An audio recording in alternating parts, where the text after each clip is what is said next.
a todos, ¿cómo estáis? Mi nombre es Juan Jesús Vallejo, soy periodista, escritor y el director del programa Noche de Misterio en Caracol Radio.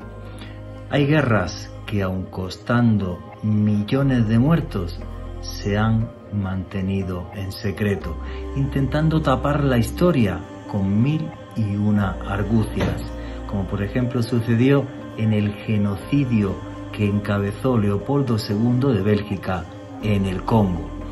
Más triste aún todavía, en plena Segunda Guerra Mundial, el genocidio que hicieron los ustachas en la antigua Yugoslavia.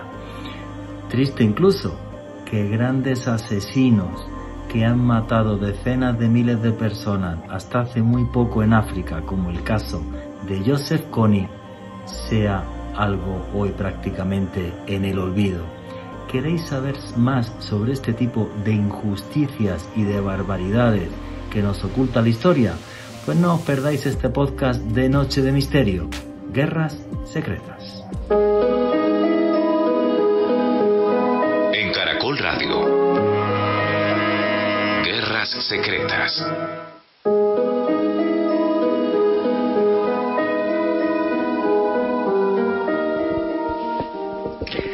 Miles de años de historia para demostrar que el hombre no puede vivir sin guerras.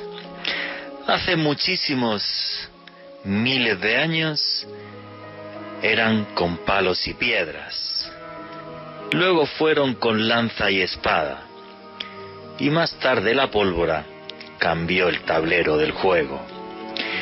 Hoy en día, con las armas nucleares, tenemos capacidad para destruir el planeta varias veces. La verdad que el hombre y la violencia es una relación muy curiosa. No hemos todavía comenzado a vivir en el espacio exterior. Y sin embargo, ya hemos creado un ejército para salir fuera de la Tierra. Hace unos meses, el gobierno Trump creó el Space Force, un ejército espacial. Repito, eso sin tener todavía una base permanente en la Luna. Siempre preparándonos para un conflicto. Esto hace que sea más fácil que lleguen los conflictos o los previene. Usted decide. La verdad que para la violencia y el odio cualquier excusa es buena. Pero la mejor de ellas, la que eternamente se repite, es la diferencia, la intolerancia ante lo que no es igual a nosotros. Que usted es musulmán y yo soy cristiano, a matarnos.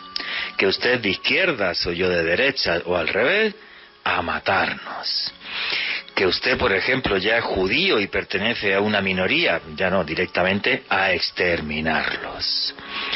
Y así, una y otra y otra y otra vez a lo largo de la historia.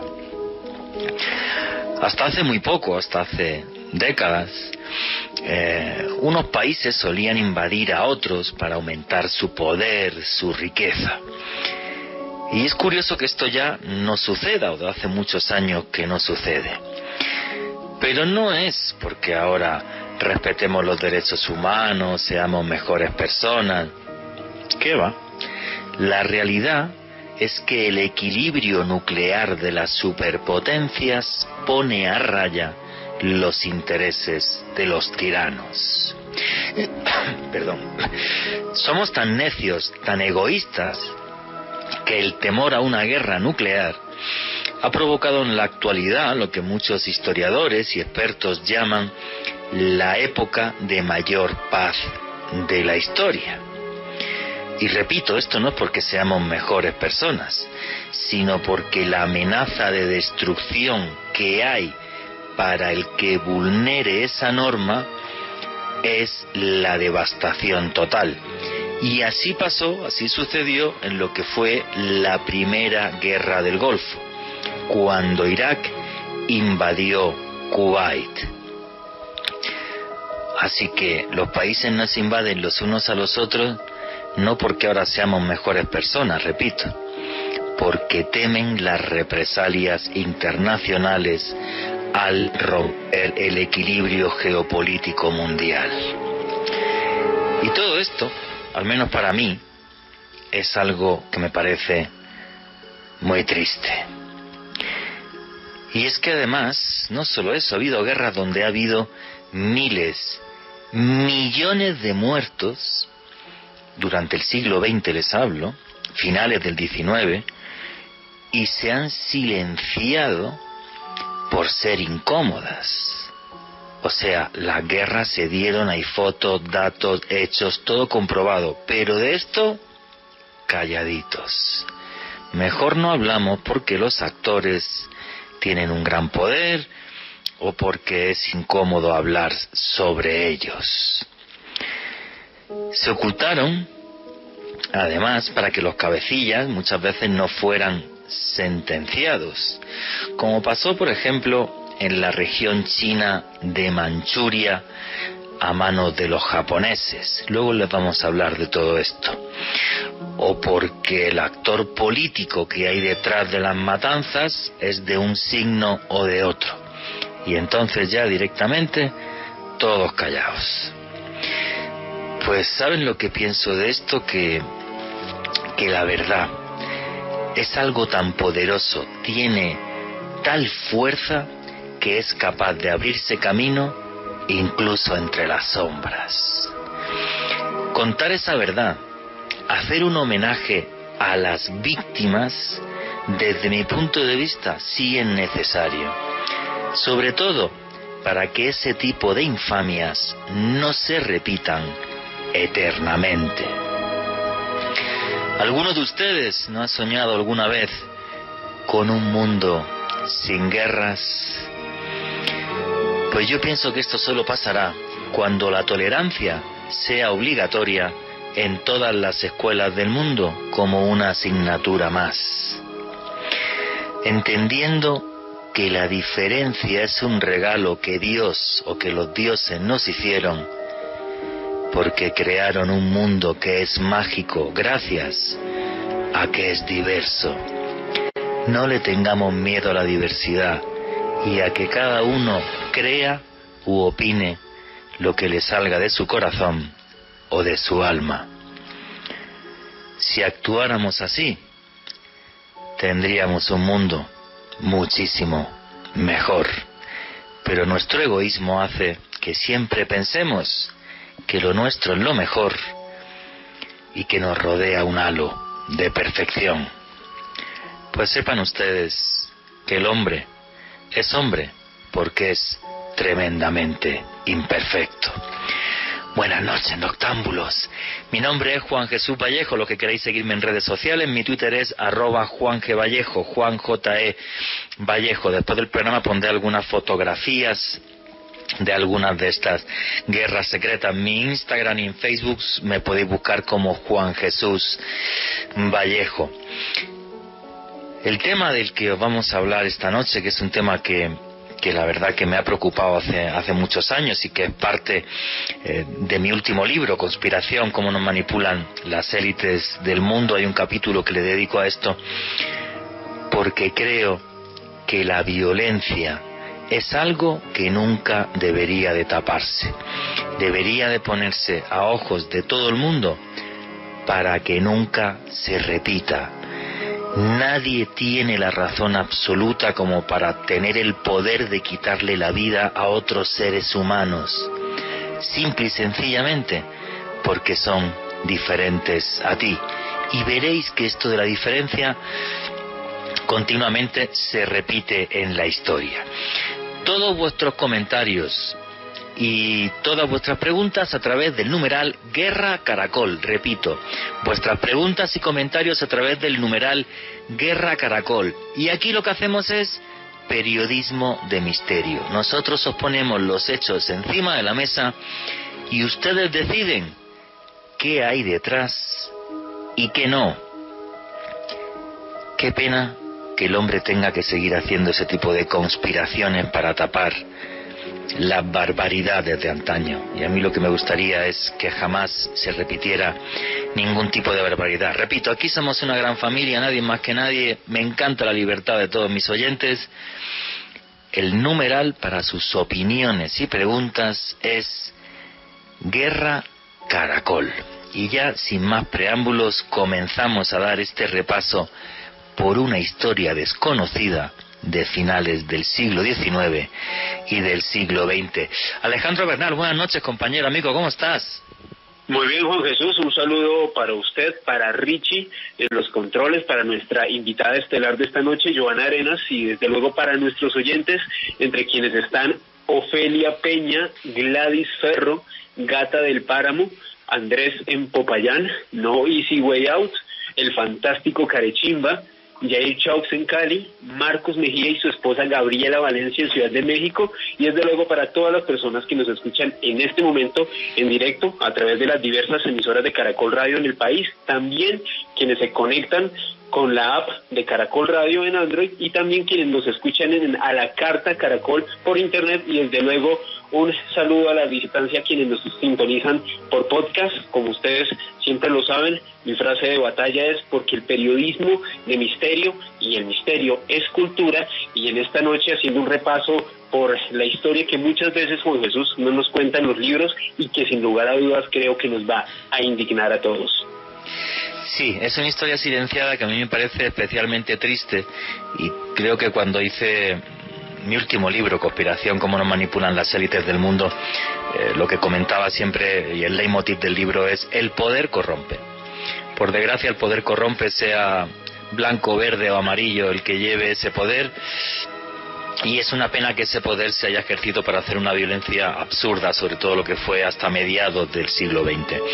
Entonces, bueno, es un tema que a mí en particular me indigna muchísimo, y creo que a la gente también le va a indignar, pero me parece que es necesario que contemos y que hablemos de estas guerras secretas. Y para hablarnos de estas guerras secretas, aunque todos los meses suele estar además con nosotros siempre en algún programa, aquí tenemos a la periodista Joana Arenas, que trabaja también en Red Más, en el programa Más Allá. Joana Arenas, feliz noche, amiga, ¿cómo estás?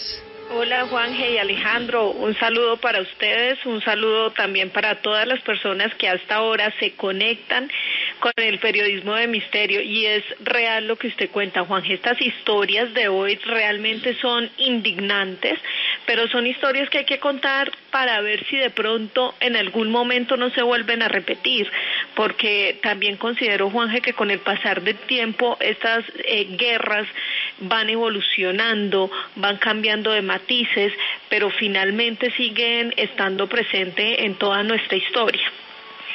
Sí, efectivamente, y además vamos a hablar de guerras. Tú nos vas a contar luego una en la región de Manchuria, que se descubrió a finales de los años 90 que todo esto era completamente cierto, y bueno, estamos hablando de un genocidio de millones de personas, o sea, no estamos hablando de cualquier tontería. Entonces yo pienso que por encima de nacionalidades, colores ideológicos y demás, los crímenes son crímenes, y creo que como periodistas tenemos el deber y la obligación de contar ese tipo de cosas, pues para que no se repitan y para que tengamos una visión global de lo que realmente fue la historia y de los abusos que ha habido en ella.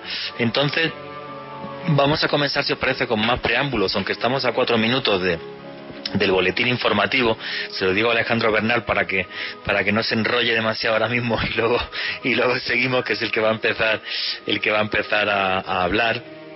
Y yo creo que esta historia de las guerras secretas y de las infamias de finales del XIX y el siglo XX arranca con un personaje oscuro, nefasto, que además es que el tipo iba de filántropo por la vida, de ayudar al resto de seres humanos y simulando causas humanitarias para saquear y robar. O sea, esto es muy curioso porque estamos hablando de un genocida por dinero, o sea, ya no por ningún tipo de ideal, o sea, simplemente por plata, y obviamente a gente diferente a él porque eran personas que eran de color negro.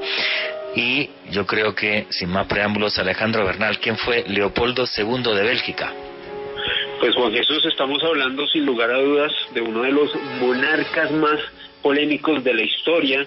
Muchos de los cronistas de la época comentan que este señor, el señor Leopoldo II de Bélgica, propendía por una postura antiesclavista. Sin embargo, al día de hoy se le reconoce como el perpetrador del mayor genocidio en África, en específico en el Congo belga. Para situar, contextualizar a todos nuestros oyentes, tenemos que irnos a finales del siglo XIX. Y en esta época, Juan Jesús, en específico, en África se destacó un aventurero británico muy importante, muy conocido, como lo era el señor Henry Morton Stanley.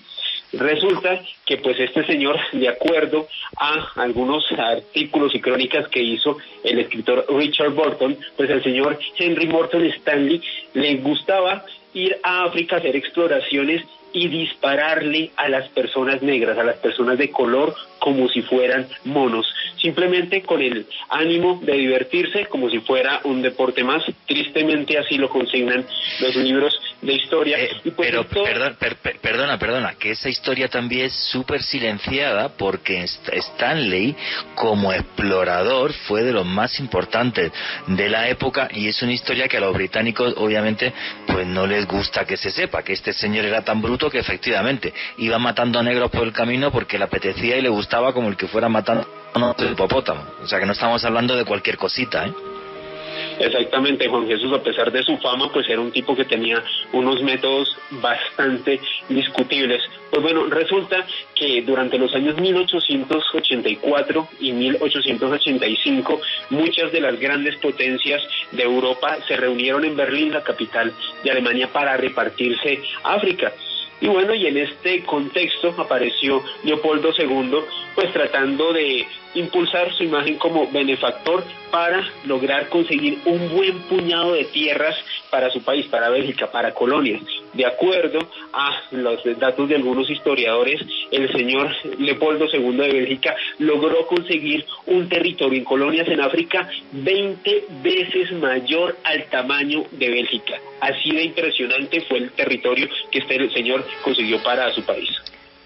Es que hay que decir que esa conferencia en Berlín se da cuando todavía existe el colonialismo, y las grandes potencias europeas todas arguían, digamos, argumentos que eran filántropos. O sea, oye, esta gente viven como salvajes y nosotros les vamos a llevar la civilización, la educación. Todo eso era falso, y básicamente todas las grandes potencias europeas lo que hacían era, obviamente, llegar a las colonias y con mayor o menor suerte, unas de mejor forma, otras de peor forma, pero también explotaban los recursos materiales que había en esos lugares. Lo que pasa es que Bélgica era un país con muy poco peso geopolítico dentro de Europa, y las artimañas que puso Leopoldo II encima de la mesa para poder quedarse con un territorio tan tremendamente gigantesco fueron filantrópicas. Es decir, oye, es que los comerciantes árabes todavía van hasta el río Congo para llevarse esclavos, y yo voy a mandar un ejército para proteger a estas pobres gentes, darles educación y demás, cuando todo era falso. Él le había subvencionado a Stanley ya una expedición por la zona y sabía que el río Congo era tremendamente rico en oro, marfil y en otro tipo de cosas que él se podía llevar. Vamos a seguir hablando de esto, pero recordar vuestros comentarios a través del numeral Guerra Caracol, comentarios y preguntas, viene el boletín deportivo y ya mismo seguimos aquí en Especiales de Misterio en Caracol Radio.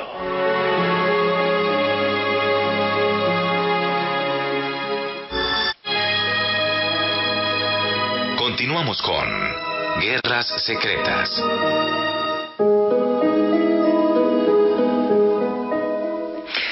Y vamos a continuar con esta historia de este personaje infame que fue Leopoldo II de Bélgica, que con malas artimañas, haciéndose pasar por un filántropo y supuestamente por su posición en contra de la esclavitud, lo que hizo fue todo lo contrario: crear millones de esclavos modernos.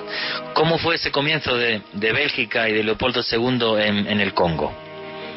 Pues lo lamentable de esta historia, Juan Jesús, son los métodos que utilizó Leopoldo II en su colonia, el Congo belga, a finales del siglo XIX. Muchos de los cronistas comentan que algunos de los lugartenientes y soldados que llegaron con Leopoldo II pues a este territorio en África emborrachaban a los jefes tribales para que no entendieran que estaban firmando tierras y se las estaban concediendo a la colonia belga, obviamente para que el señor Leopoldo II extendiera su territorio y su eje de influencia en África de una manera impresionante. Por su parte, el señor Leopoldo II y gran parte de los funcionarios de su gobierno se comprometían con los jefes tribales y con los, por decirlo así, gobernantes de la zona a civilizar la región, a protegerlos a cambio de la cesión de sus tierras para la explotación de materia prima y recursos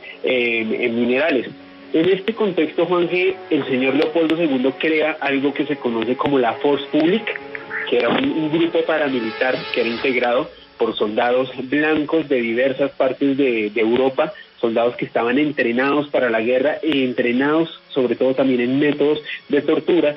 Estos soldados iban armados hasta los dientes, eran muy crueles, con unos métodos violentísimos con la población que en ese momento pues poblaba el Congo, y adicionalmente en la zona reclutaron algunos soldados negros a los cuales les pagaban auténticas miserias y los obligaban a cometer actos de lesa humanidad. Sí, esto es una historia terrible, porque además el Congo era muy rico desde hacía mucho tiempo por el tema del oro y del marfil, y además en esa época había otro elemento fundamental que era el caucho que se utilizaba para hacer la rueda de los coches. Además, en ese tipo de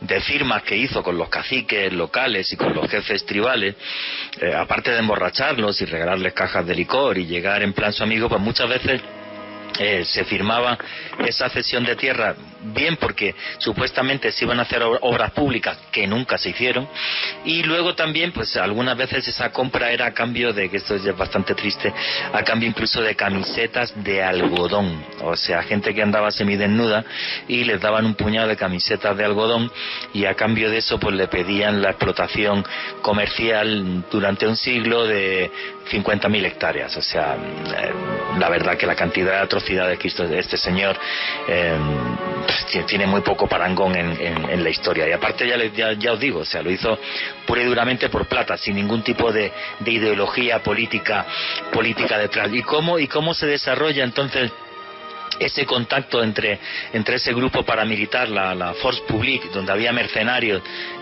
de toda Europa, con la población local congolesa? Pues con eso hay que tener en cuenta que el mayor interés que tenían esta Force Publique y en general pues los belgas en el Congo era precisamente lo que usted comentaba, explotar el marfil, piedras preciosas y sobre todo el caucho. Y era tan impresionante esto, Juan Jesús, que a las aldeas se les imponía un cupo para entregar caucho, para entregar una cantidad determinada, y si no lo cumplían, soldados de la Force Publique raptaban a las mujeres, o sea, de las aldeas que no cumplían esto, luego las cambiaban por ganado si es que decidían negociar con la aldea, y sin embargo, si a pesar de esta presión las aldeas no cumplían con la cuota de caucho, estos paramilitares lamentablemente aniquilaban a poblaciones enteras de nativos en el Congo. Realmente, si no cumplían con sus demandas, cometían auténticas masacres en el Congo a finales del siglo XIX. Sí, una de las imágenes recurrentes que es muy desagradable y podéis encontrar en Google además, es las personas que eran mutiladas. Se utilizó la mutilación como una forma de chantaje a aldeas enteras. Cuando las aldeas no entregaban tal cupo de caucho, por ejemplo 1.000 kilos al mes de caucho, pues entonces cogían a niños menores, por ejemplo, y les cortaban las manos. Uno de los paramilitares más crueles, además se llamaba León Fiebé, efectivamente, este señor llegó un día a juntar en un canasto 1.308 miembros superiores de personas del Congo. Y luego también otra cosa que utilizó la Force Publique fue la violación masiva de mujeres como arma de guerra, algo que yo creo que la última vez que lo hemos visto fue, por desgracia, en la guerra de los Balcanes. O sea, utilizar también la violación masiva como arma de guerra, que me parece algo terrible. O sea, que esta gente de la Force Publique parecía no tener fin en su crueldad, ¿no, Alejandro? Exactamente, Juan Jesús. Aparte de la amputación de manos de niños, o sea, imagínense de la cantidad de atrocidad que este hecho conlleva, también pues asesinaban a personas indiscriminadamente, a líderes de estas aldeas, los asesinaban frente a toda su comunidad. También se comenta de una manera bastante triste y oscura en la historia, tal y como usted comenta, Juan Jesús, violaciones masivas, muchas veces en frente de los esposos de estas mujeres. Llegaban soldados de la Force Publique, fueran soldados del Congo o soldados europeos, a cometer estos actos de auténtica barbarie. León Fibes también, cuando entregó un canasto con más de 1.300 manos amputadas, y básicamente la orden era para estos soldados de la Force Publique, era que tenían que entregar cestas llenas de miembros, de manos amputadas en este caso, de aldeas que no cumplieran con el cupo de caucho. Si estamos hablando realmente de uno de los métodos de esclavitud, me atrevería a decir que de la reciente historia, más crueles y más violentos de todos los tiempos. No, y lo que decía al principio de la introducción en el programa, pues como era gente de color que vivía en su cultura y en su mundo en la selva, pues fueron considerados como animales y no como seres humanos. Y entonces, claro, que todo esto se hiciera con una serie de fines filantrópicos es lo que más me repugna, una de las cosas que más repugna de esta historia. Y entonces, ¿quiénes son los que empiezan a denunciar que sucede esto? O alguien a nivel mundial de repente levantó la mano y dijo, oiga, señores, que aquí en el Congo lo que está viendo es un genocidio. ¿Alguien levantó la voz o no, Alejandro? Pues, Juan Jesús, dentro de las personas que han denunciado internacionalmente pues este tipo de atrocidades se destaca el antropólogo Jan Basina. Pues este señor, según los cálculos que ha hecho, no solamente de los testimonios de las víctimas, sino en trabajos de campo, ese señor llega a asegurar que las muertes provocadas por Leopoldo II y sus fuerzas Force Publique en el Congo ascienden a más de 10 millones de personas. Estamos hablando incluso casi que de un genocidio superior al de los judíos durante la Segunda Guerra Mundial. Lamentablemente hasta el día de hoy el gobierno belga ha sido cuestionado por, lamentablemente, esta historia tan reciente, hasta donde no ha habido una disculpa oficial tanto para los descendientes de estas víctimas como para el pueblo congoleño hasta el día de hoy, y me atrevería a decir que es quizás uno de los grandes escándalos dentro del proceso de colonización de Europa en otro continente como lo es en este caso África. Sí, además aquí lo que sucede es que a finales de 1890 son misioneros, en concreto norteamericanos, los que denuncian lo que está pasando en el país. Es en concreto el pastor afroamericano George Washington Williams, el primero que empieza a poner demanda sobre lo que está sucediendo ahí, y otro británico que es Edmund Den Morel, que llevan y mandan escritos a Estados Unidos, y el presidente Theodore Roosevelt habló incluso también hasta con el mismísimo arzobispo de Canterbury, que son los que presionaron, todo este tipo de personajes internacionales presionaron al Parlamento belga para que cesaran los crímenes. Y es en 1907 cuando una comisión de investigación del Parlamento belga le quita la propiedad de las tierras a Leopoldo II, porque el protectorado belga duró muchos años más. Una de las cosas más vergonzosas de toda esta historia es que cuando el Parlamento belga en 1907 le quita la propiedad de las tierras a Leopoldo II de Bélgica por las quejas, entre otros, incluso, como he dicho, de Theodore Roosevelt, del presidente de los Estados Unidos. El fuego que se veía en la Casa Real belga de la quema de documentos, de todo lo que se extrajo del Congo, la quema de documentos duró varios días. O sea, la cantidad de papeles, de cuentas y de documentos de lo que sucedió, todo se destruyó, y ese humo, pues por desgracia, coronó al Palacio belga durante varios días. Es un tema hoy día tabú todavía en Bélgica. Sí, ya es muy denunciado a nivel internacional, sobre todo porque tú has dicho, hay antropólogos que han investigado este genocidio, que claro, hay que decir que, para que nos hagamos una idea de dónde llegó la barbarie, el genocidio judío en la Segunda Guerra Mundial fueron 6,5 millones de personas, y aquí estamos hablando de 3,5 millones de personas más, de 10 millones de personas. O sea, es una auténtica brutalidad y una auténtica bestialidad, ¿no? Y yo creo que es uno de esos episodios que hizo que continentes como África pues sigan teniendo un gran recelo hacia las potencias europeas por aquellos siglos de colonialismo que se hicieron en virtud y en función de lo que sería culturizar una tierra que estaba viviendo en la barbarie, pero que se cometieron una cantidad de tropelías y de atrocidades pues realmente absurdas. Vuestros comentarios y opiniones a través del numeral Guerra Caracol, que ahora los vamos a leer antes de pasar al siguiente tema, pero me gustaría que Joana Arenas nos diera su opinión sobre toda la historia esta de Leopoldo II de Bélgica y lo que sucedió en torno a las tierras del río Congo.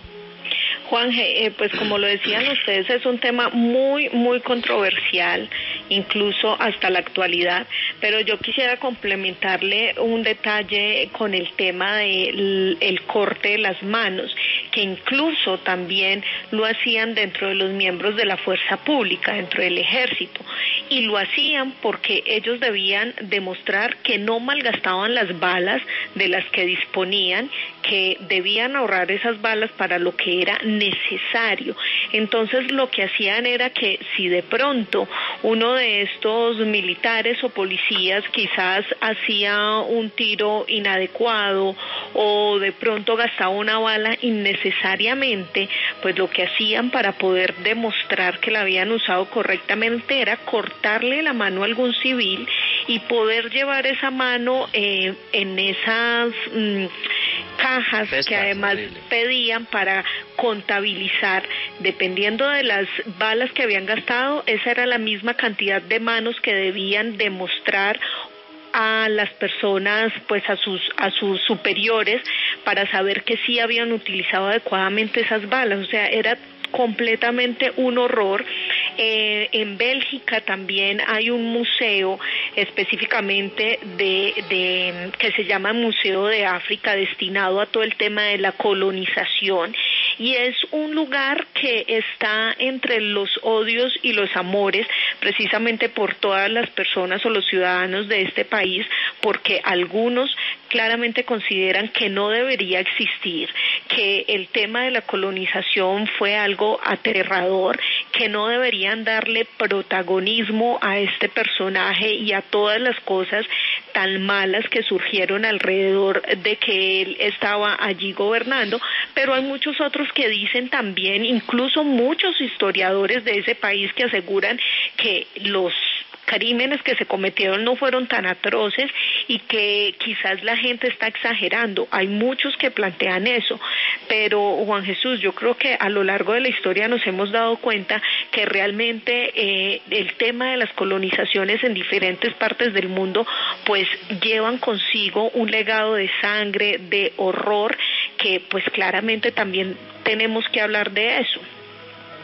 Y me parece perfectísima tu reflexión, Joana, pues porque la última guerra colonial, del siglo XX fue la guerra de Vietnam, porque Indochina, toda esa península pertenecía a Francia, y cuando Francia se ve incapaz de manejar Vietnam, es Estados Unidos el que entra en Vietnam, y fijaros cómo acabó la historia, ¿no? Y creo que hay una frase terrible de Ho Chi Minh, del líder comunista del Vietnam del Norte, cuando le dijo a los norteamericanos: por cada uno que nosotros matemos, por cada norteamericano que matemos, vosotros vais a matar 10 vietnamitas, y aún así os vais a aburrir y os iréis antes.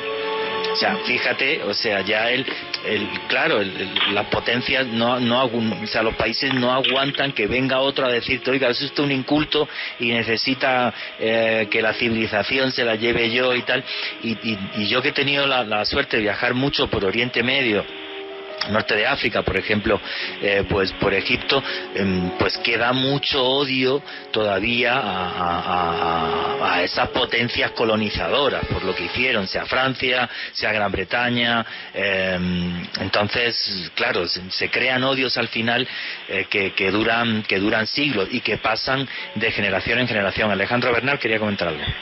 Sí, Juanji, antes de cerrar el tema de Leopoldo II en el Congo, dos datos muy importantes. El primero es que el médico ganador del premio Nobel en 1952, Albert Schweitzer, él tuvo la oportunidad de atender a algunas de las víctimas de los sobrevivientes a este gran genocidio en el Congo. Él pudo documentar y ver de primera mano, desde la perspectiva de un médico, gran parte de estas amputaciones. También entiendo que pudo atender a algunas de las mujeres sobrevivientes a estas violaciones, a estas aberraciones auténticas que cometieron pues las fuerzas de Leopoldo II en el Congo.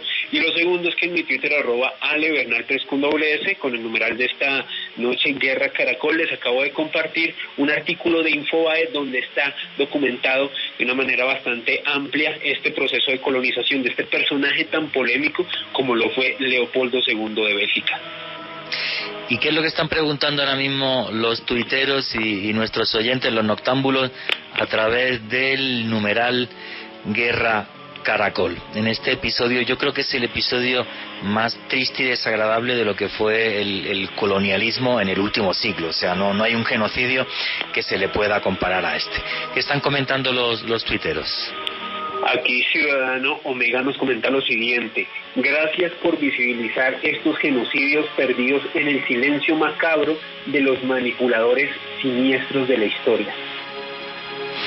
Pues eso es lo que intentamos, y eso es lo que intenté en mi último libro. Creo que la violencia nunca es perdonable, sea el signo que sea el que tenga detrás, no es perdonable. ¿Qué más comentarios hay? Aquí Andrés desde Popayán nos comenta: uno de mis cómics favoritos, Tintín de Hirsch, lastimosamente tiene a veces tintes racistas propios de una época y su pensamiento. Y nos pone la foto, o más bien como el dibujo de un colonizador que es cargado por unos indios, por unos negros en África. Sí, es que esto hasta hace pocas décadas, no piensen ustedes que se veía como algo así tan terrible. Y luego hay muchísimos crímenes que se han tapado porque se hicieron en ciertos momentos. Quiero comentar uno, por ejemplo: el famosísimo bombardeo de Dresde en Alemania en 1945, cuando la guerra está terminada prácticamente, cuando Dresde no es una población en la que hubiera fábricas de municiones ni de absolutamente nada que tuviera que ver con una posible revitalización del ejército del Reich, y que por eso mucha gente pues acusa a Winston Churchill de ser un genocida, porque nunca jamás han estado claros los datos de los muertos en Dresde, porque pues, según fuentes aliadas eran 20.000, pero según fuentes alemanas son 200.000. Entonces, claro, o sea, se probaron las bombas de fósforo, que era una cosa que no existía, y Dresde estuvo ardiendo días y días y días. y esto obviamente pues es un crimen de guerra. En una guerra lo que hay que hacer es aniquilar, en una guerra lo que no tenía que suceder nunca es que hubiera guerra, pero bueno, si suceden, a lo que tienes que ir es a cargarte el ejército enemigo y no a matar mujeres y niños o señores mayores que están en sus casas en una ciudad que no tiene ningún tipo de valor estratégico. Entonces, claro, pero como esto es un crimen de guerra que cometieron los aliados, pues obviamente se silencia. O hace muy poco, además, hace un par de meses que fue el aniversario de la caída de Berlín, y alguna persona, pues algún político colombiano, pues llegó a poner en Twitter también que era la liberación de Berlín por los comunistas, y claro, enseguida la cantidad de tweets que salieron diciendo, vale, sí, pero los rusos violaron aquel día al 80% de las mujeres de Berlín. También habría que decirlo, pues eran mujeres que vivían en Berlín y que no tenían nada que ver con Adolf Hitler ni con el nazismo, muchas de ellas, y fueron violadas el 80%, que no es poco. Entonces, ese tipo de cosas yo creo que como periodistas tenemos la obligación moral de contarlas, en el sentido de que es que al final ninguna guerra es positiva, ninguna guerra trae absolutamente nada bueno. ¿Qué más comentarios y preguntas hay, Alejandro? Aquí Senric nos comenta lo siguiente: la República Democrática del Congo es un país maldito por su riqueza, con abundantes depósitos de cobre, oro, diamantes, cobalto, uranio, coltán y petróleo, por mencionar solo algunos de los minerales que deberían hacerlo uno de los países más ricos del mundo. Sí, efectivamente. Y esa es su maldición, y el problema es las guerras tribales y políticas que hay dentro del Congo. Yo no he estado nunca en el Congo, sí tengo amigos míos reporteros que han estado allí y me comentan que es, por desgracia, pues un auténtico infierno, con 1000 zonas separadas en función de qué riqueza se extrae de ahí, y sí, una nación, por desgracia, condenada por esa eterna codicia que hay sobre sus riquezas, ya no por fuentes extranjeras, sino incluso por parte de grupos armados ilegales en el Congo. Bueno, por desgracia, como también pasa aquí en Colombia, que la riqueza de nuestro país, como es el oro y la minería ilegal, aparte de la cocaína o las esmeraldas, pues han provocado continuamente conflictos para ver quién se queda con esa parte del pastel, ¿no? Y me parece algo terrible. ¿Qué más preguntas y comentarios hay? Que faltan 3 minutos para el informativo y ya arrancamos la siguiente hora con otro tema. Aquí Trace of Mind nos dice lo siguiente: el libro El sueño del Celta de Mario Vargas Llosa relata muy bien ese capítulo de esclavitud en el Congo y en el Amazonas brasileño. Sí, claro, es que lo de la fiebre del caucho, la cantidad de barbaridades que provocó, no en Brasil, también incluso en Colombia. Hoy día tenemos el Parque Nacional de Chiribiquete, que es el parque natural más grande del mundo, con 4 millones de hectáreas, y el Parque Nacional de Chiribiquete estaba parcialmente habitado a finales del siglo XIX por los buscadores de caucho, que hicieron auténticas barbaridades con la población indígena. O sea, no es una cosa esa que estamos hablando, la fiebre del caucho y los crímenes que llevó, es ajena a Colombia, pero para absolutamente nada. ¿Qué más preguntas hay? Aquí Andrés, precisamente sobre lo que estamos hablando, nos dice lo siguiente: la misma práctica podrida del Congo se dio en el Amazonas, donde tribus nómadas fueron sometidas a la extracción del caucho, mutiladas, violadas y asesinadas para cumplir cuotas. Sí, claro. Efectivamente. ¿Querías decir algo, Joja? Juan, esa historia de la fiebre del caucho y todo lo que sucedió en el Amazonas está bien registrada en la película del abrazo de la serpiente. Ahí hay una parte muy interesante sobre esa historia del caucho, que además es muy desconocida en nuestro país, y volvemos a esta misma historia. Todos estos crímenes realmente se ocultan debajo de las sombras, y se ocultan también en la historia, no sé, quizás por temor de juzgar a alguien, quizás porque son hechos muy dolorosos, pero sobre todo también para tapar la responsabilidad finalmente de los genocidas. Sí, o sea, vamos a ver, porque es un tema, por ejemplo, este que estamos hablando, es un tema muy escabroso, obviamente, para Bélgica, pero esto no significa que los belgas sean malas personas, ni mucho menos y tal. Hubo un criminal que hizo esas barbaridades. Es como si yo, por ser español, nunca hablase de las barbaridades de la conquista de América. Pues, ¿qué tengo yo que ver con lo que pasó hace 500 años y hizo la corona española y la iglesia? O sea, pero hay que contarlo para que no se repita y para entender que todos los seres humanos tenemos una serie de derechos básicos y el más importante, desde mi punto de vista, obvio, es la vida, ¿no? Aparte de que no te torturen ni te masacren para sacar las riquezas de la zona en la que vive. Bueno, faltan 5 segundos para que arranque el informativo, así que no os vayáis, seguir con vuestros comentarios en el numeral Guerra Caracol, y aquí seguimos en especiales de periodismo de misterio en Caracol Radio.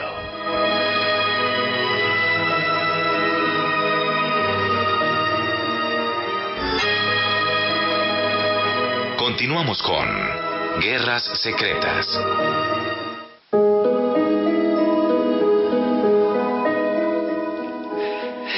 Y aquí continuamos en los especiales de periodismo de misterio en Caracol Radio. Hoy dando un repaso a la historia del último siglo, siglo XX, pero con una mirada distinta. Una mirada hacia aquellos crímenes brutales, absurdos y genocidios que pasaron como si no hubiera sucedido nada, pero no por ello dejan de seguir siendo crímenes. Y quiero daros las gracias a todos además, porque ya somos cuartos del país en Trending Topic con el numeral Guerra Caracol. Seguir haciendo ahí vuestras preguntas y comentarios, pero vamos a seguir avanzando en esta historia, que como siempre tenemos un montón de temas y no creo que dé tiempo a todos, pero bueno, ya haremos otro programa sobre esto. Yo veo que hasta Joan Arenas se está riendo. A mí de esto que se llama guerras secretas, con diferencia, la que más me horroriza es la que va a empezar a contaros ahora Joan Arenas, que además es un tema completamente tabú en el el gobierno que fue culpable de esto, que fue el gobierno japonés. Y es que Japón, durante la Segunda Guerra Mundial, y antes de la Segunda Guerra Mundial, arrancó toda una serie de conquistas y de expansión que, por ser en el Pacífico, pues no tuvieron tampoco una mirada demasiado fina por parte de la comunidad internacional. Y en esta locura de expansión japonesa que hubo previa a la Segunda Guerra Mundial, se cometieron tal cantidad de crímenes atroces que creo que haría falta solo un programa para contar todo esto.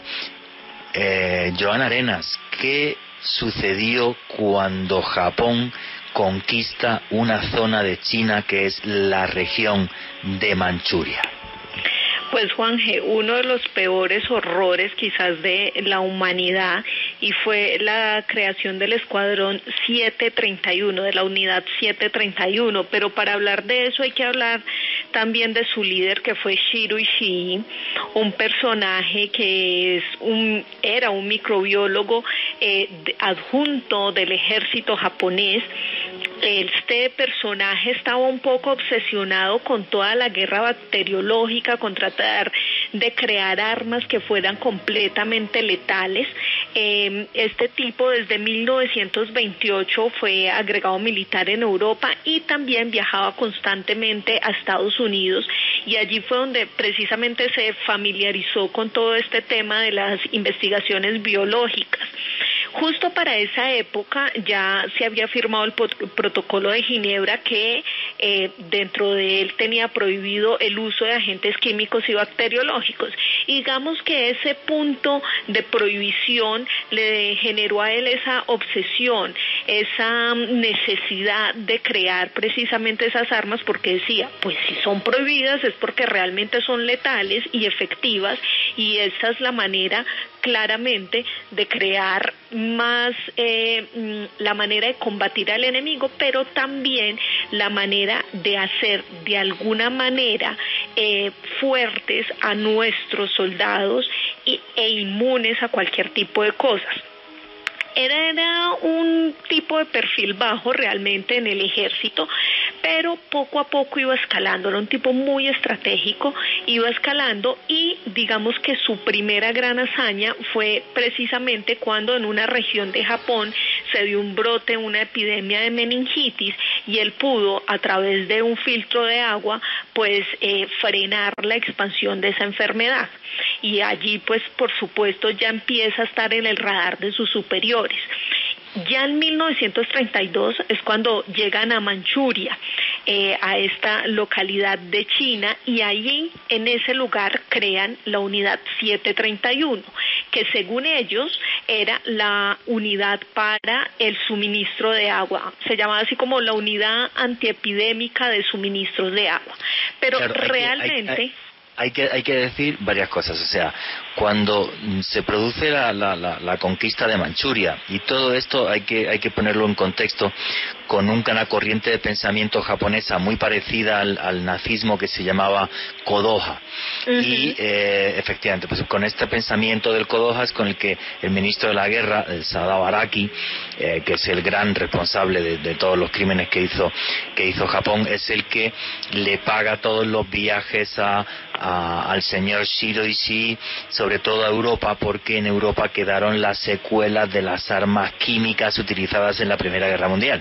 Y mientras las otras potencias metidas dentro de la Gran Guerra pensaron que la solución de arma de destrucción masiva eran las armas nucleares y crean proyectos de desarrollo nuclear, tanto los alemanes como los norteamericanos, los japoneses entendieron, gracias a este señor, a Shiro Ishii, que las verdaderas armas de destrucción masiva podían ser bacteriológicas y podían ser químicas, aparte de su obsesión como médico, porque ese dato me parece muy curioso y muy recalcable. Él no solo investigó para crear estas armas de destrucción masiva, sino él estaba convencido de que con sus métodos podía crear supersoldados, gente que estuviera sin beber agua 5 o 7 días o que aguantaran fríos extremos sin tener que llevar una ropa adecuada, y sobre eso hizo una cantidad de experimentos brutales y terribles. Hay que decir que cuando la conquista de Manchuria, para que nos hagamos una idea, la capital de toda esta zona que era Nankín, solamente en Nankín se mataron a sangre fría 200.000 civiles. Prácticamente todas las mujeres de Nankín fueron violadas, y además no violadas una sola vez, sino que fueron violadas reiteradas veces para que la tropa japonesa tuviera sus instintos sexuales o sus carencias sexuales las tuvieran bien aliviadas. O sea, los crímenes fueron una cosa brutal, aparte luego ya de lo que nos vas a contar tú, que es qué sucedía en la unidad 731. Sí, Juan, era realmente terrible todo lo que sucedía allí, que como le digo era francamente una fachada. Digamos que su principal función, o la principal función de ese campo era hacer este tipo de experimentos, experimentar con peste bubónica, con cólera. Lo que hacían era generar o hacerlas más resistentes para bombardear ciertas regiones y así pues causar un gran daño a sus enemigos. Incluso provocaron muchísimas pestes en aldeas y ciudades chinas que hasta la época, hasta la actualidad siguen representando algunos riesgos para la población que vive allí. Y es que la cantidad de gente que utilizaban para estos experimentos era abrumadora. Mire, generalmente y todos los años destinaban entre 400 y 600 personas, que denominaban ellos con el nombre de Maruta, que significaba troncos para experimentación médica. Con ellos lo que hacían era lo que usted explicaba ahorita, Juanje, y era experimentar con los límites de la resistencia humana. Y es que empiezan todas estas crueldades que hacían dentro de esta unidad. Le voy a nombrar algunas porque realmente son muy dolorosas, muy tristes. Una de ellas era inyectar diferentes líquidos en el cuerpo para experimentar. ¿Y cuáles eran esos líquidos? Orina de caballo, agua en la sangre, para ver cómo reaccionaba la gente. Habían habitaciones donde estaban privados todas las personas de alimentación y de sueño, y esto lo hacían precisamente para crear a ese super soldado. Bueno, si meto a una persona en una habitación, no le doy alimento, no lo dejo dormir, ¿cómo reacciona esa persona? ¿Puede aguantar? ¿Cuánto tiempo puede aguantar? Todo esto experimentando. También los infectaban de sífilis y de gonorrea, generaban también en ellos gérmenes mortales para ver qué tanto resistían. Las burbujas de aire también eran otro tipo de experimento en estas personas que hacían parte de la unidad 731. Había otro que me parece terrible, y eran unas cabinas que giraban eternamente y se sacaban a las personas justo en el momento en el que ya estaban a punto de fallecer, de morir. Amputaban los brazos y los pies sin anestesia, congelaban y descongelaban estas partes de los cuerpos, y lo que trataban de hacer además de la amputación era insertar o volver a coser esa parte del cuerpo en otra parte para ver cómo reaccionaban. Entonces cortaban una mano y podían coserla en un pie a ver cómo reaccionaba el cuerpo o esa persona precisamente a esa crueldad, Juan Jesús. Sí, era terrible además, pues porque bueno, luego también cogían prisioneros y les pegaban un tiro, o bueno, lo favorito era que los amarraban a un poste y tiraban una granada, y entonces los médicos nuevos para que aprendieran a curar heridas y demás. Aquí cosas muy terribles, en el sentido de que si a cualquier persona le pregunta cuál es el criminal más terrible de la Segunda Guerra Mundial, te va a decir que el ángel de la muerte, que Joseph Mengele, al lado de Shiro Ishii, casi que era un angelito. Hay algunos documentales y alguna película que reproducen los experimentos de la unidad 731. No se la recomiendo a alguien salvo que tenga tripas para verlo, porque es muy desagradable. Yo no fui capaz de ver la película entera, yo la vi a trocitos. Hay una de las torturas es que para ese límite a la congelación, pues lo que hacían era amarraban en varios postes a una persona, dejándole los brazos perpendiculares al cuerpo. Entonces cuando estaban a muchos grados bajo cero, con un cazo de agua le iban echando agua para que el agua se le fuera congelando en los brazos, de forma que le congelaban los brazos enteros.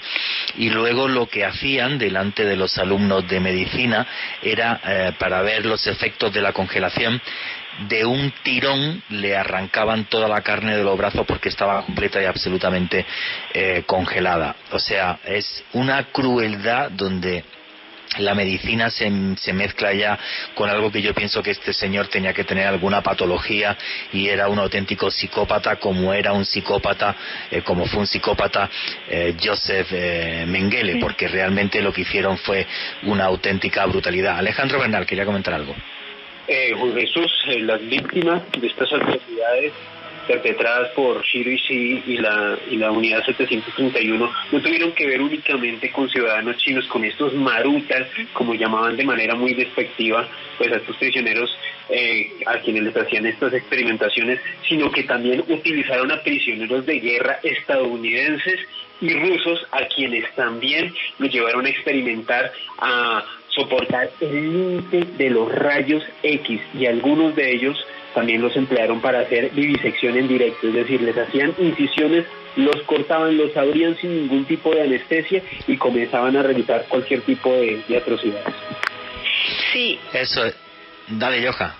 No solamente rusos, chinos, sino también coreanos, y cuando estaban llegando precisamente a esa unidad le hacían una especie de examen. Entonces vamos a ver este personaje qué características tiene, y dependiendo de sus características corporales y mentales, pues era sometido o seleccionado a determinado experimento, dependiendo de lo que les digo, como de esas características que tenían. Entonces, si eran altos, si eran bajos, si eran negros, si eran corpulentos, si eran delgados, y así los iban seleccionando en diferentes experimentos pues que ellos tenían preparados allí en esta unidad. Hay otra de las cosas que más se conoce de cierta manera de este personaje o de esta unidad, y es el arma de la peste bubónica o esa bomba que explotó. Realmente esto fue todo un proceso, porque inicialmente lo que querían era hacer precisamente una bomba para que con miles de pulgas infecciosas pues poderla lanzar a determinada población y esta se expandiera, pero claramente en los primeros experimentos lo que pasaba con estos animales era que morían antes de que la bomba llegara al determinado lugar, hasta que se dieron cuenta que la mejor manera para que esta bomba fuera efectiva era hacerla con cerámica, era crear una bomba de cerámica para poder que estos animales resistieran y pudieran finalmente llegar hasta el momento de la explosión. Lo que se hacía con la bomba de cerámica es que la carga explosiva era muy pequeña, de forma que rompía el cascarón, pero las pulgas sobrevivían, provocando literal una lluvia de pulgas sobre una población. La obsesión de los japoneses, obvio, por un tema de cercanía, era hacer esos ataques con armas de destrucción masiva en la costa oeste norteamericana. En concreto, la obsesión de los japoneses era provocar una destrucción total de la ciudad de Los Ángeles, y calculaban que con las bombas de peste bubónica de Shiro Ishii prácticamente en 48 horas estaría aniquilada prácticamente o enferma la mitad de la población de la ciudad de Los Ángeles. ¿Querías comentar algo más, Joja? Sí, Juan G., pues desafortunadamente para ellos, obviamente estos crearon unos buques para poder llevar todas estas bombas hasta esta región que usted indicaba, pero pues no pudieron cometer pues su objetivo, no pudieron lograr su objetivo porque pues lograron capturarlos antes de que esto sucediera. Ya pues, en 1945, cuando ya llega todo el tema de la rendición de la guerra, pues las autoridades japonesas destruyen el campo de exterminio, tratando de borrar todas las huellas que habían allí. Pero ¿qué pasa, Juan Jesús? Este tipo era realmente un obsesionado, un psicópata. Repartió entre sus compañeros, entre las personas que trabajaban con él, píldoras de cianuro. Por si alguno era capturado, pues lo primero que él les había pedido era que tenían que hacer completo silencio, no hablar de nada, de absolutamente ninguno de los experimentos que se llevaron a cabo en este lugar, y por supuesto era preferible que se suicidaran antes de contar cualquier cosa. Pero lo más triste de toda esta historia es que Shiro Ishii simuló su muerte, enterró a otra persona en su lugar y sin embargo fue capturado por las autoridades estadounidenses. ¿Qué pasó allí? Los estadounidenses, a mando de Douglas MacArthur, que era la persona, el comandante supremo de las fuerzas aliadas de Estados Unidos, lo que hicieron fue encontrar un potencial, entre comillas, en este personaje y pedirle una negociación. El gobierno de Estados Unidos lo que hizo fue que este personaje les diera toda la información de los experimentos que habían hecho allí en la unidad 731, y a cambio de esto pues tenía que una amnistía y además una protección por parte de ese gobierno. Entonces, claramente este personaje pues llevó todas las de ganar y pues pasó su vida con toda tranquilidad, porque lo que hicieron los estadounidenses fue aprovechar ese conocimiento para ellos estar preparados ante eventuales ataques. Bueno, hay todas mis dudas en el sentido de los norteamericanos utilizaron los conocimientos de Shiro Ishii en guerra bacteriológica y química para estar preparados, o porque de esa forma tenían en una guerra prohibida una ventaja enorme sobre cualquier otro enemigo. Y además quiero explicar esto muy bien. El señor Douglas MacArthur, y le digo señor por decirle algo, escribió una carta, que esto ya es público, voy a contar la siguiente frase cuando se la envía al presidente de los Estados Unidos para que le dé autorización para poder hacer todo esto. La información será retenida en canales de inteligencia y no será empleada como evidencia de crímenes de guerra. Eso está firmado por el señor, le digo señor por decirle algo, Douglas MacArthur, que por cierto sigue siendo un héroe en los Estados Unidos. El tema este es tan heavy que ante el Tribunal de Guerra, de Crímenes de Guerra en Tokio, la causa de las torturas y las armas bacteriológicas en la región de Manchuria fue desestimado por falta de pruebas. Mientras que los soviéticos, las cosas como son y por su nombre, sí hicieron unos juicios de Jabárovsk el 25 de diciembre de 1949, donde los crímenes quedaron tremendamente claros, aunque a los 7 años todos los condenados fueron devueltos a Japón al entablar la URSS relaciones diplomáticas de nuevo con el gobierno japonés. ¿Sabéis lo que dijo el gobierno de los Estados Unidos cuando se hicieron públicos los juicios de Jabárovsk? Que aquello era simplemente propaganda comunista. Pues esa propaganda comunista, pasados los años, se demostró, por ejemplo, que en el año 1940 y 41, cuando se probaron las primeras bombas de anthrax de la historia y también de peste bubónica, solamente en las poblaciones chinas de Ningbo y Chandé murieron alrededor de 400.000 personas por los experimentos que se hicieron con armas de destrucción masiva bacteriológicas por parte del señor Shiro Ishii. 400.000 muertos solamente en Ningbo y Chandé. Pues esto de propaganda comunista no tenía absolutamente nada. Lo más triste, creo, de toda esta historia, vale, es que esto no se conoce hasta finales de los años 90, y yo tengo mi teoría, además, el porqué esto, no solamente por implicar un personaje tan querido en Estados Unidos como Douglas MacArthur, sino que es que además Shiro Ishii se reunió varias veces en Tokio con el hermano del emperador, el príncipe Yasuhito. O sea, no solamente, como nos quiere contar la historia, Sadao Araki fue el culpable de todo lo que pasó en Manchuria, sino que la casa imperial japonesa, la casa real japonesa, sabía lo que estaba pasando. No hay ningún documento que muestre esto, pero que Shiro Ishii se reuniera con el señor Yasuhito, y también le llamo señor por decirle algo, a tomar un café y no le contara nada de lo que estaba haciendo, pues no sé qué piensan ustedes a través del numeral Guerra Caracol. Yo no me lo creo para absolutamente nada.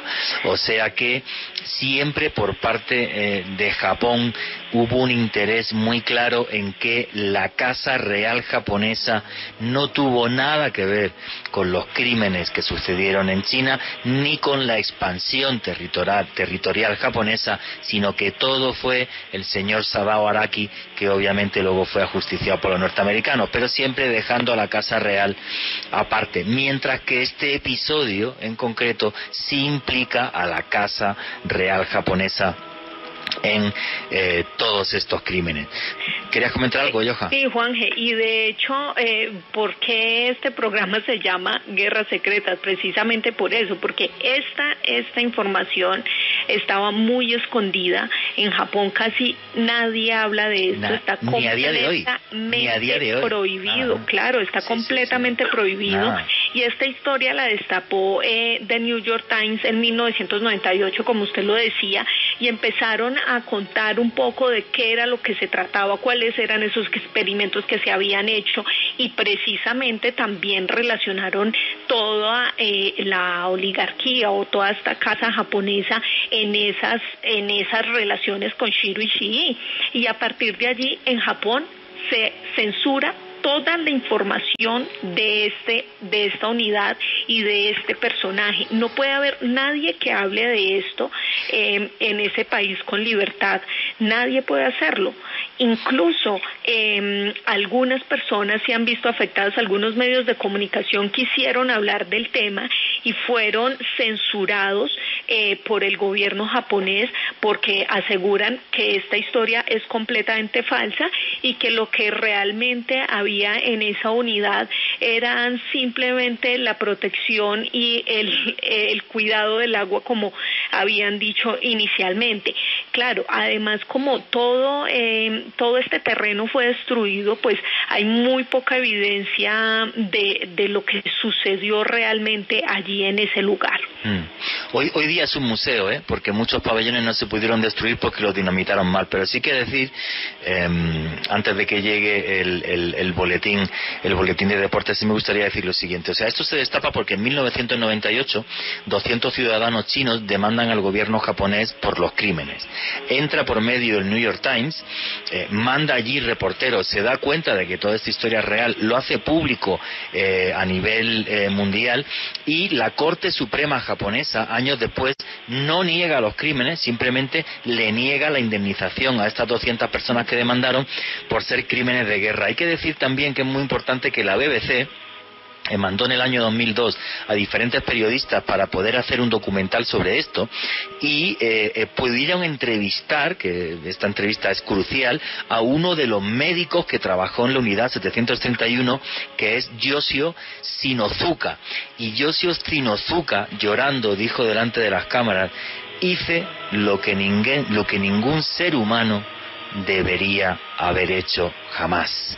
Otra cosa curiosa es que a día de hoy todavía siendo enfermedades que merman y matan a la población china en Manchuria, en concreto en la ciudad de Harbin, ¿vale? Donde hay todavía una enfermedad que le llaman la enfermedad de las piernas podridas.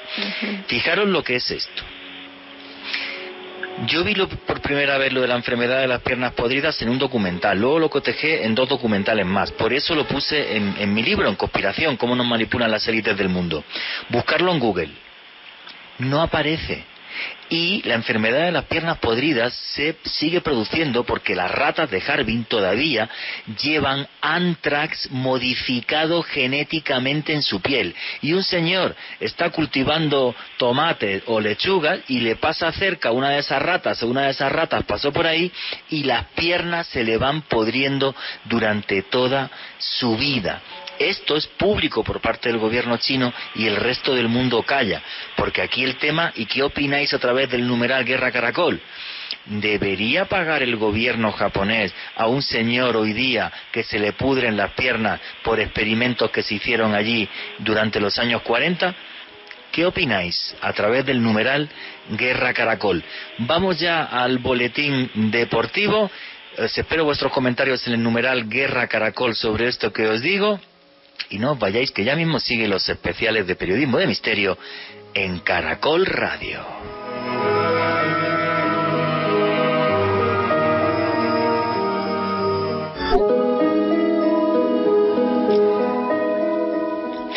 Y aquí continuamos con los especiales de Periodismo de Misterio en Caracol Radio.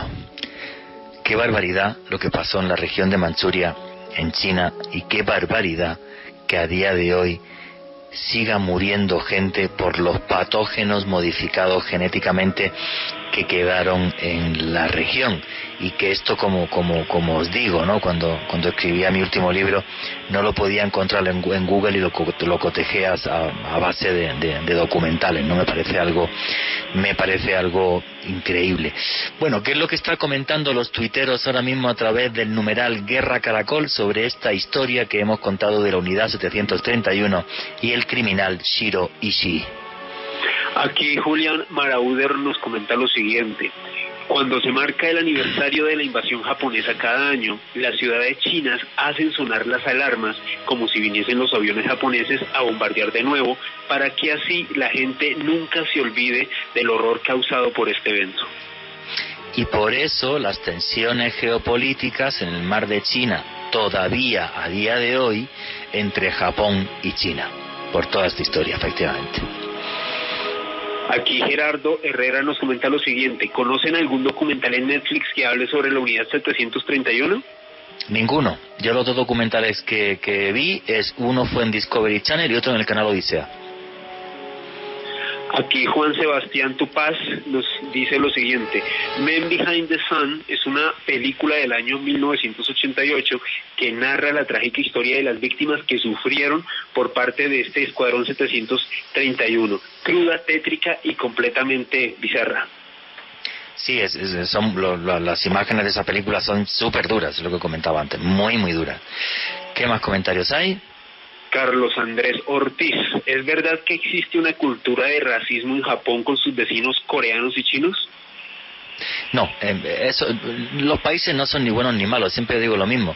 Es como si alguien me dijera ahora que yo por ser español soy racista con los indios, a un alemán que es racista con los judíos, o que todos los colombianos venden perico. O sea, es absurdo, o sea, son los tópicos. No, hubo una política racista en Japón, igual que hubo en Italia, igual que hubo en Alemania, dentro de este contexto absurdo previo a la Segunda Guerra Mundial, y donde se hablaba de una supremacía racial. Pues igual que los alemanes decían que eran superiores racialmente a sus vecinos, los japoneses o los italianos hicieron exactamente lo mismo. Aquí María Lara nos dice lo siguiente: ¿es verdad que Shiro Ishii fue presidente del Comité Olímpico Japonés? Pues mira, eso es un dato que nunca he podido corroborar. Sí lo he visto en internet, pero no lo he podido corroborar. O si fue miembro del Comité Olímpico Japonés. La verdad que no lo pude corroborar, sí lo he leído, pero no lo he podido corroborar. Sí es cierto que este señor luego se hizo cristiano, y dicen que sus últimos años los dedicó al cristianismo, y a su hija, él tiene una hija, cuando la han querido entrevistar, pues es como que dice que su papá se hizo cristiano y que ella no sabe nada de lo que sucedió en China, y ya está. ¿Qué más comentarios hay? Aquí Oscar Pineda nos dice lo siguiente: ¿lo de estas atrocidades justificaría lo de las bombas atómicas lanzadas a Japón por parte de los Estados Unidos? No, vamos a ver, aquí hay que decir dos cosas. Sí es cierto que los japoneses ya tenían preparados 3 submarinos, en concreto se llamaban los submarinos I-400, que llevaban 3 portaaviones dentro y que tenían ya la capacidad para haber atacado Los Ángeles con estas armas de destrucción masiva. Justo los submarinos estaban navegando y estaban en pruebas cuando se tiran las bombas de Hiroshima y Nagasaki, y los 3 submarinos se entregaron voluntariamente, que esto fue un secreto de guerra durante décadas, ¿vale? Pero realmente los norteamericanos deciden lanzar las bombas de Hiroshima y Nagasaki por una cuenta macabra, pero que en cierta medida tenía razón. Dijeron, bueno, pues matamos 300.000 o 400.000 personas, pero nos ahorramos 1 millón de muertos si nosotros tenemos que conquistar Japón metro a metro, 1 millón de muertos entre japoneses y norteamericanos, y optaron por tirar las bombas atómicas. Esa fue su cuenta macabra. ¿Esto es un crimen de guerra? Sí, obvio, pero bueno, esto es tan difícil de juzgar que vuestros comentarios a través del numeral Guerra Caracol. ¿Qué más preguntas hay o comentarios? Aquí Cecilia Arteaga nos dice lo siguiente: ¿actualmente existe alguna de estas guerras ocultas en el mundo? Pues les recomiendo un artículo, juraría, del diario El Confidencial, sobre guerras secretas ahora mismo en África, la cantidad de conflictos bélicos en los que está implicado ejército norteamericano en África. Y sí, guerras secretas así sí las hay, o sea, todos los problemas que hay, por ejemplo, que eso podríamos hacer un día en programa, todos los problemas que hay con el pueblo kurdo que está en la frontera con Turquía, y bueno, pues hace un par de años hubo una barbaridad por parte del gobierno turco en la ciudad siria de Afrin, para ser concreto. Yo creo que triné incluso algo, porque hubo un momento donde conseguí un vídeo donde 2 soldados sirios del Frente de Liberación Siria, los que están en contra del presidente, se aliaron con los turcos y entonces se ve a dos soldados pateando el cadáver de una mujer, para ser exacto.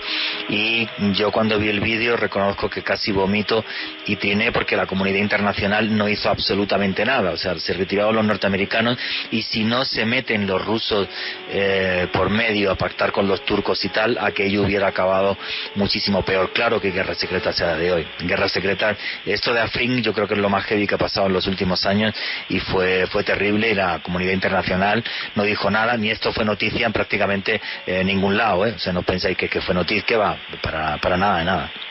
Claro, Jorge, pero dime. Creo yo que todas estas guerras secretas que se van desarrollando en países o en localidades tan perdidas y tan pequeñas, pues precisamente de ahí su secretismo. Como usted dice, son cosas que no son noticia, que a nadie le importa, que la comunidad internacional las deja pasar como si nada, y precisamente por eso se convierten en una información secreta, porque no hay quien las pueda comentar.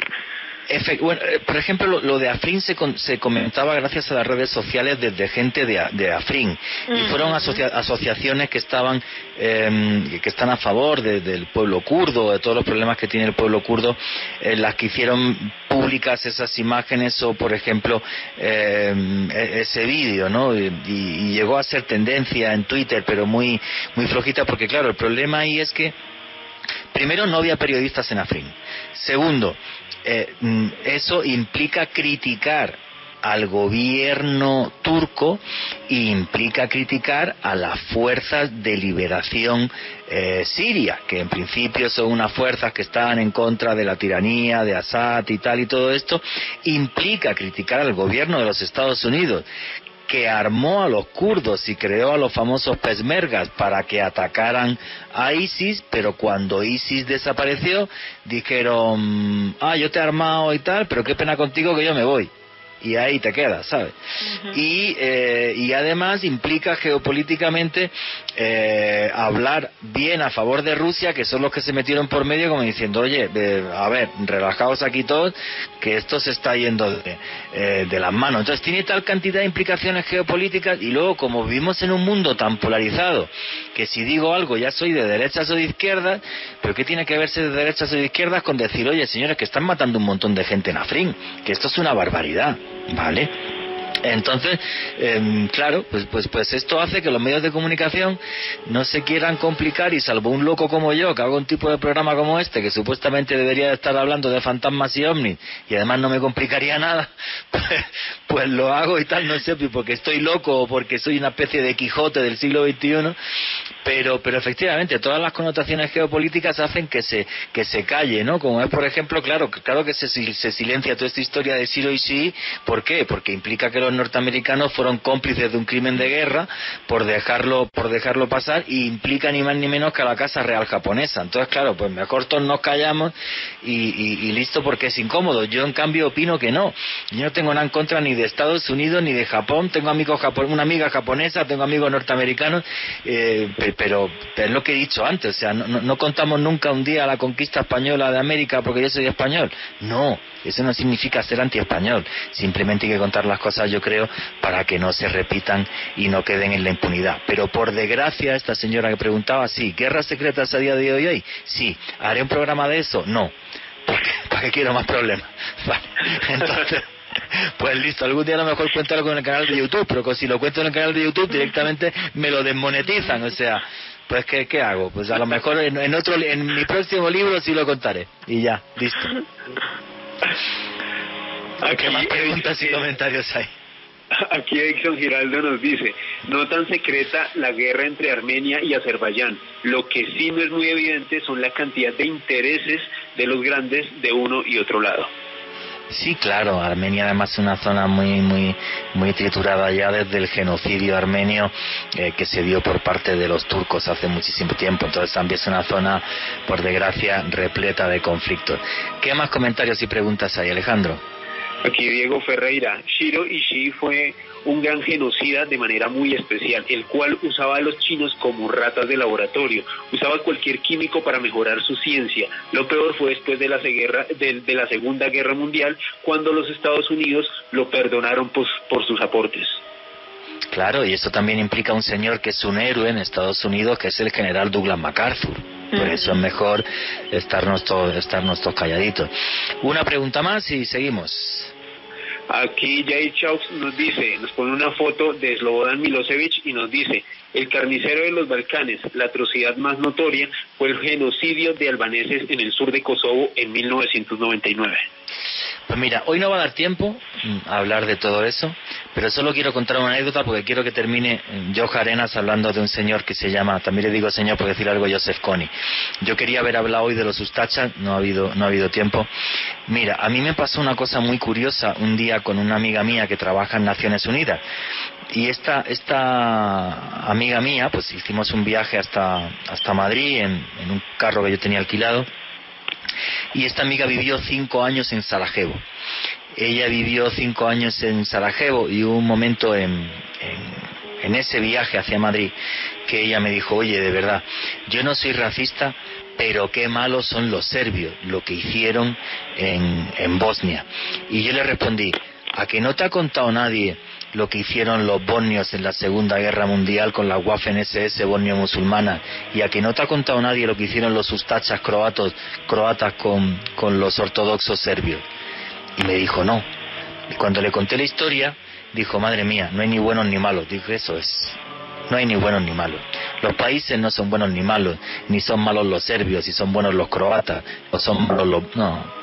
Aquí lo que ha habido es una cantidad de políticos genocidas, y hay que entender el conflicto de los Balcanes como que viene desde mucho antes, igual que los conflictos geopolíticos. Por cierto, el mes que viene ya tenemos un programa de geopolítica con un experto en geopolítica aquí en Colombia. Todos los conflictos tienen una raíz que está ahí. Es como el tema de la geopolítica china. Tú no puedes olvidarte de que China fue humillada por los británicos en 2 guerras por el opio, para poder vender opio los británicos en China, o no puedes olvidar en la geopolítica china la humillación que sufrió por parte de Japón. Entonces, claro, o sea, esto de los buenos y los malos está genial para contar cuentos. En la vida real es muchísimo más complejo. Pero bueno, que me enrollo como una persiana siempre cuando me pongo a hablar y no paro. Y yo quiero que Joana Arenas nos cuente una de esas grandes guerras secretas que se da en el corazón de África por un caballero que se llama porque supuestamente creo que está vivo. Se llama Joseph Kony. ¿Quién era Joseph Kony? Joana Arenas. Y Juan, esto es una historia bien complicada, pero bueno, como queda muy poquito tiempo, enfoquémonos solamente en él. Joseph Kony era mejor dicho, un loco. Sí, está vivo. Sí, señor, está vivo, y además es uno de los hombres más buscados por los servicios de inteligencia en el mundo. Sí, señor. Este personaje se creó realmente lo que pasa es que en el Congo hubo un golpe de estado al presidente Tito Okello, de ahí subió su opositor, Yoweri Museveni, y justo en ese momento se crean unos grupos paramilitares que lo que querían hacer era ir a las etnias pertenecientes al depuesto presidente para de alguna manera controlar que la gente pues no se fuera en contra del nuevo presidente, y así generar como pausa y poder que este personaje estuviera allí en el poder.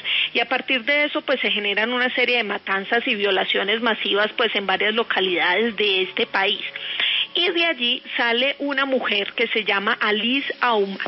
Esta mujer era supuestamente una sanadora y una medium espiritual, y ella lo que hace es empezar a hablar con su pueblo y crea un movimiento que se llama el Movimiento Espíritu Santo. Según ella, era una mensajera de Dios, y a partir de allí varias personas empiezan a vincular a este grupo, y además se decía pues que ella tenía unos dotes místicos y unos poderes sobrenaturales, donde pues podía de alguna manera guiar a ese ejército, guiar a su pueblo, y pues poder salir victoriosos digamos que de todas esas masacres que se estaban dando.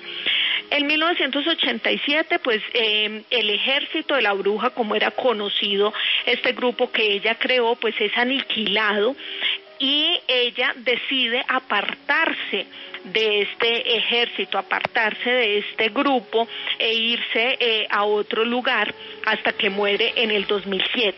A partir de allí, Joseph Kony aparece en la historia porque él era primo familiar de esta mujer y decide crear el movimiento Espíritu Santo, porque supuestamente él, que era primo de ella, pues también tenía unos dones similares, unos dones de mediunidad, pero además la capacidad de convencimiento y la capacidad de conquistar a personas de este personaje es incluso admirado en las investigaciones que se le han hecho, incluso admirado también en la campaña que se le ha hecho en el mundo para que sea conocido y para que pueda ser localizado y entregado a las autoridades.